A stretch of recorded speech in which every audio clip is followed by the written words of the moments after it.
There are certain truths too raw to be spoken aloud. They linger beneath the polished surface of poetry and the cinematic illusions of love, buried under metaphors and wrapped in the delicate language of fairy tales.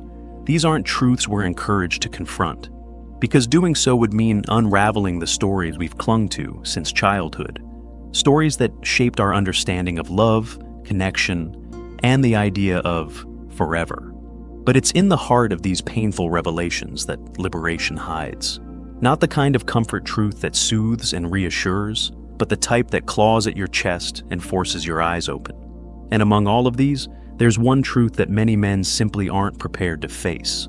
A woman does not love the same way you do. She never has. Not because she's heartless, not because she's trying to deceive you, but because her internal compass, her emotional circuitry, works by rules you were never taught.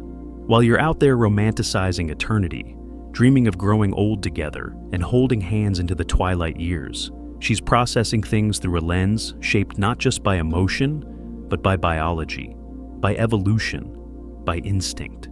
While you ache for emotional fusion, she's scanning her environment, responding to cues that have less to do with passion and more to do with survival, security, adaptability. And you didn't know. How could you?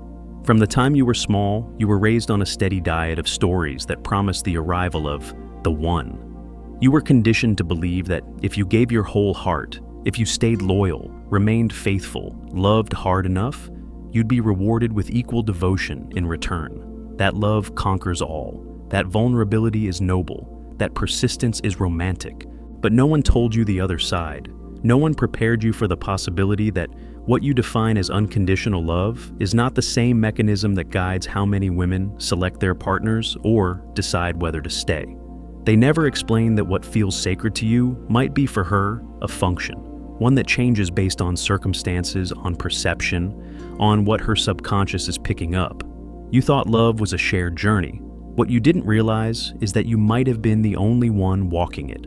The philosopher Schopenhauer saw through the fog. He didn't sugarcoat it with flowery prose or hopeful metaphors. He saw romance for what it often is, a societal dream woven over biological impulses. In his eyes, what we call romantic love is frequently just an illusion, a way to mask the primal urges that govern human attraction. And when those illusions crack, when you see love not through the lens of poetry, but through the lens of biology, everything changes. You start to see the game for what it is. He wasn't trying to ruin love. He was trying to wake men up, because that romantic blueprint you're following, it wasn't written with your reality in mind. It was built on ideals that don't always align with how things actually function. He pointed out that a woman's instinct, even without her conscious awareness, is shaped by the ancient logic of nature, seeking safety, assessing value, looking for the best option to ensure survival, continuation, and sometimes status. So, when she pulled away, when she seemed to lose interest for reasons you couldn't comprehend, it wasn't necessarily malice. It wasn't cold-heartedness. It might have simply been that something shifted in her unconscious mind. Something told her that the emotional, financial, or even symbolic security she once sensed in you was no longer at its peak. And without warning, she began to drift. You didn't get a memo. You didn't see a flashing red light. You just felt her growing colder, less available, less responsive, and you were crushed, not just by her absence, but by the collapse of everything you believed love was supposed to be. You had given so much, your energy, your time, your soul, thinking it would be reciprocated. When it wasn't just heartbreak. It was a kind of identity death. You weren't just mourning her.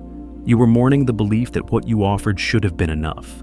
And this is where the shift begins, right in the center of that devastation. If you've felt that ache, if you've tasted the emptiness that follows giving your all and receiving nothing, then maybe now you're ready to see it clearly, not with bitterness, not with revenge, with clarity. See, the illusion didn't just fade, it detonated. And what was left was the space where your story and hers were never really the same to begin with. You thought you were writing a novel together, chapter by chapter, but she was scanning the pages, evaluating whether the plot still served her. You believed in permanence, in loyalty as a virtue. She, driven by an older programming, was responding to environmental shifts. And if she sensed that someone else, stronger, more stable, more dominant, entered the scene, her attention, her attraction, her loyalty could vanish, instinctively, silently. No villainy, no evil plan, just an ancient radar constantly scanning. That's why her departure felt like a betrayal of something sacred, because in your heart, it was sacred. But from her end, it may have been a seasonal alignment, beautiful while it lasted, but subject to change. And when that change came, you were left clinging to something she no longer recognized. That is why it hurt so much. So you tried harder, you called more, texted more, poured yourself into gestures of love. You cried, you begged, you did everything the stories told you would win her back. But instead, she pulled further away. And you didn't understand why your love, your sincerity, your vulnerability, things that were supposed to matter, seemed invisible. You didn't know that once her perception of you shifts, once her internal compass no longer sees you as the strongest option, no amount of emotional pleading can reignite the flame, because she doesn't respond to desperation. She responds to power, to confidence, to stability, not always consciously, but deeply, primally. And when your posture crumbles, when you become a shadow of yourself in an effort to be loved again, she sees less and less of the man she once admired. And that loss is more than just romantic, it's spiritual. Because when she walks away, emotionally or physically, what you truly lose isn't just her presence, it's your sense of direction, your purpose, your center. You had built your life around her, around the idea of her, and without that foundation, everything starts to collapse. And the cruelest part, you can't even hate her, because deep down, you know she didn't force you to abandon yourself. You did that. You were the one who surrendered your boundaries, who neglected your mission, who diluted your essence to become more appealing, more agreeable, more lovable. And in doing so, you lost the very qualities that made you magnetic in the first place. It's not that you were too emotional, it's not that you loved too hard. The tragedy was that you forgot to love yourself just as deeply. You bought into a myth that if you loved unconditionally, if you gave endlessly, she would see it and never leave. But that myth doesn't hold up under the weight of reality. Not because women are wrong, but because the rules you were following weren't real. And this is the crossroads where many men break. They close their hearts. They become cynical, guarded, angry. They swear off love or dive headfirst into bitterness. But that's not the way out. That's just another prison. Schopenhauer never asked you to stop loving. He asked you to see, to stop expecting that the kind of love you give is guaranteed to be returned in the same form, to stop kneeling at the altar of a dream that doesn't match the structure of reality. Because once you see, really see, you can no longer return to blind hope. The veil has lifted. The illusion has burned away. And when everything's gone, when she's gone, when your belief in the story is gone, when your sense of self has fractured, what's left is raw, exposed, but also real. You realize that you've been chasing a ghost, not her, the idea, the story, the dream you wrapped her in. And once that dream dissolves, there's only one place to turn. Back to yourself. To the man you left behind while chasing her approval. To the purpose you paused while prioritizing her comfort. To the strength you smothered beneath your need to be chosen. You must return. That's where real clarity begins. When you no longer search for answers in her. When you stop dissecting her every move, every word, trying to understand what changed. The only question worth asking is, why did you give so much without asking for reciprocity? Why did you tie your identity to someone else's acceptance? The pain didn't just come from her departure. It came from the realization that you'd abandoned yourself somewhere along the way, that the man now staring back at you in the mirror is a stranger molded by desperation, not purpose. And the only path forward is through truth, not hope, not fantasy, truth, even when it burns, even when it tears you apart. Because if you can face that, if you can say with full honesty, I allowed this, not to condemn yourself, but to reclaim responsibility, then you take the first step toward healing, toward strength, toward becoming a man who no longer gives his soul away for affection. This is where the real journey begins. So, here you are, standing in the wreckage. No more illusions, no more dreams to chase, just silence, emptiness. And in that void, the slow echo of a question you never wanted to ask. Who are you without her? Without the story you wrapped your life around? The truth is, most men aren't broken by the woman leaving. They're broken by the realization that they built their entire identity around someone who was never required to do the same. That's the collapse that matters, the shattering of the inner framework. The moment you realize the relationship wasn't just about love, it was the centerpiece of your existence, the foundation of your future, the mirror you used to see your own value.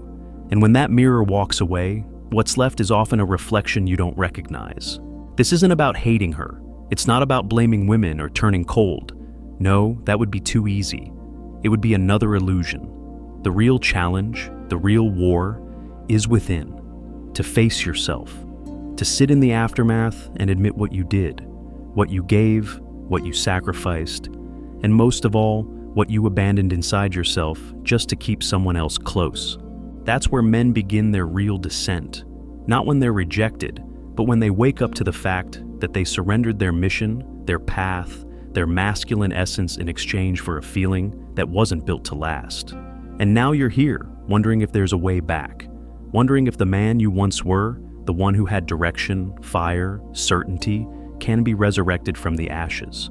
The answer is yes, but it won't come through the methods you used before. You can't beg your way back to your dignity. You can't earn it through suffering. You can't cry enough, apologize enough, prove enough, because the man you need to become isn't born from needing anyone to see your worth. He's born from knowing it yourself, unshakably. That's the new beginning, not revenge, not games, not trying to become someone who manipulates others to protect himself.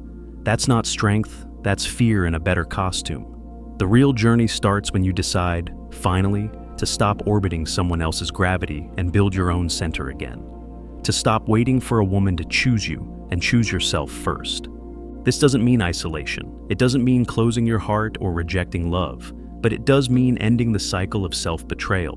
Because whether you see it or not, most of your suffering didn't come from what she did. It came from what you allowed, from the moments you silenced yourself, stepped back from your purpose, let go of your standards, said yes when you meant no, chased her validation instead of living your mission.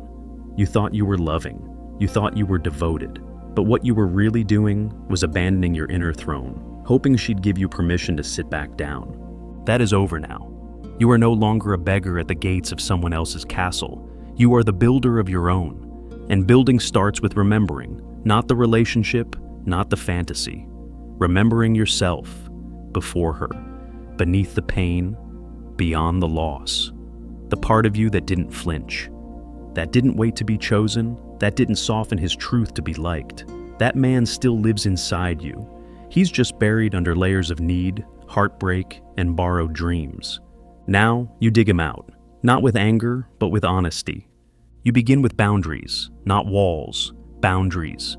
The sacred lines that protect your soul. The voice that says, this is what I will allow. This is who I will be, no matter what. This is the standard I set for myself. And if someone wants to walk beside me, they'll meet me here, not pull me lower. You learn to say no again. You learn to stop performing, stop proving, stop adapting in ways that betray your truth.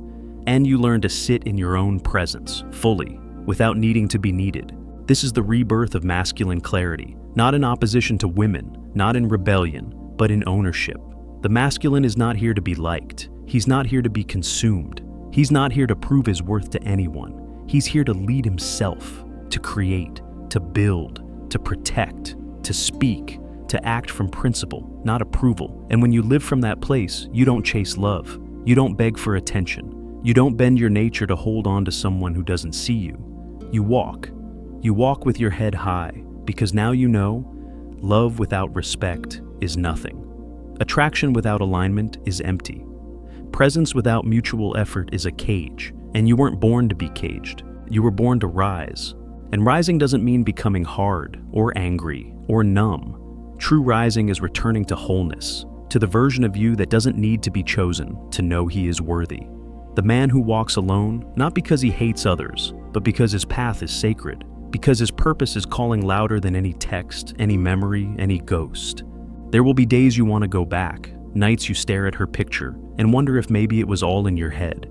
If maybe, just maybe, you were too much, too intense, too emotional, too loyal, that's the wound talking. That's the child inside still waiting for the fairy tale to redeem him.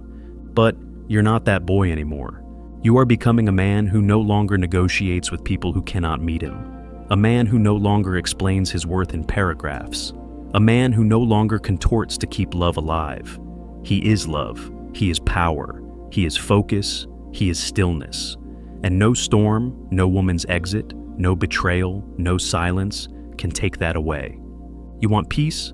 Then stop tying your peace to someone else's behavior. You want stability? Then stop building on foundations that shift with attention. You want depth? Then dig into yourself. Unearth the buried parts, the abandoned dreams, the forgotten standards, the silenced truths. Rebuild from there, with rawness, with honesty, with fire. And understand this, the fact that she left doesn't make her a villain. The fact that you gave too much doesn't make you a fool. It makes you human. It makes you someone who loved deeply, but now must love wiser. Because devotion without discernment is not romance. It's self-destruction. From now on, you lead with clarity, not fantasy. You walk into relationships not to complete you, but to share the life you're already living. You no longer make someone else the source of your validation. You become your own source, and you set a new standard, not just for what you want in a woman, but for who you are as a man. No more shrinking, no more apologizing for your strength, no more hoping someone sees your value while you've forgotten to see it yourself. You want loyalty? Then be loyal to your own path. You want connection? Then stop performing and start showing up as you are. Unfiltered, unapologetic, grounded. And if they can't handle that, let them go. Let them drift. Let them choose something easier. Because the woman meant for you will not be threatened by your presence. She'll be drawn to it. She will meet you there, not because you chased her, but because you stood in your truth and refused to move.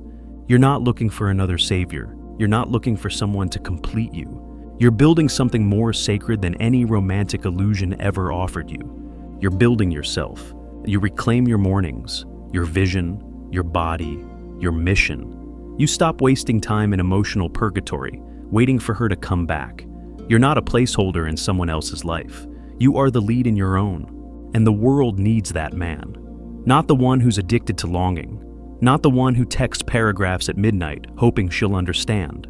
The world needs the man who has faced the fire and didn't run. Who sat in the ashes of everything he thought was love and found something deeper, truth. Because truth is what will save you. Not comfort, not nostalgia, not false hope. Truth. And truth will burn at first, but it will also purify. Until you no longer need anyone to come back. Because you are back. Fully, fiercely, finally. So what now? Now you rebuild. You start creating again. You train your body. You clarify your purpose. You stop living like life is on hold until she returns. You return to you. And in that return, you no longer fear being alone. You embrace it. You honor it. Because now you know you were never meant to orbit anyone else's gravity. You are gravity. You are the anchor, the axis. And from that place, everything changes. You'll begin to attract differently. You'll see the world differently. You'll connect without losing yourself. You'll love without abandoning yourself. And if someone doesn't choose you, you'll walk away. Not because you're cold, but because you're clear. And when you finally meet someone who does see you, who meets you in strength, in depth, in presence, you'll welcome her. But you won't need her.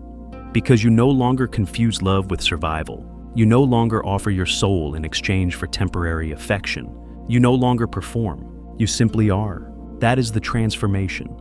That is the reclamation. That is what this pain was always leading you to. Not bitterness, not loneliness, but power. Not power over others, power within. Now, you walk not as a man who hopes to be seen. You walk as a man who sees himself. And in that walk, you'll never again beg to be loved. Because you are love. You are the source. You are the storm and the silence. You are the man who was shattered and chose to rise, not as a shell, but as something stronger. Someone forged in truth, shaped by loss, awakened through pain. And you carry that wisdom forward, not as armor to keep others out, but as foundation so no one can ever pull you down again. This is the real ending, not heartbreak, not goodbye, but rebirth. And this time, you don't give yourself away to be loved. You give yourself fully to yourself. And if someone walks beside you, it will be because they've met you, not the version of you that pleases, pleads, and performs, but the version that leads. That is the true victory, not winning her back, but never abandoning yourself again, ever.